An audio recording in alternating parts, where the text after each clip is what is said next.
The defendant has not persuaded me of undue surprise or unfair prejudice by this information, and I don't find that there's delayed disclosure. Of course, all of this is ample game for cross-examination, certainly as to what Mr. Burgess knew, what he looked at, why he looked at it, when he looked at it, why he changed his report, and violation of the sequestration order is all for cross-examination, and I will give you a lot of leeway with that, Mr. Alessi, but I'm not having a voir dire on that.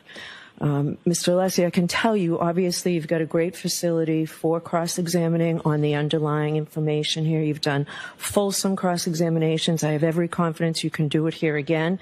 But if after the direct you demonstrate that you need further time, I'll certainly hear you on that. And more importantly, perhaps, if you feel that the testimony of Jen McCabe and the others that you've mentioned is critical and that you need to recall them, I'll hear you on that as well.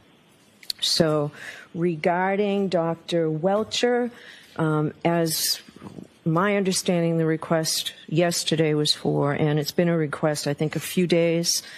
We've addressed it at sidebar, and I found that it wasn't the right time. Let's see how much Dr. Welcher could go through.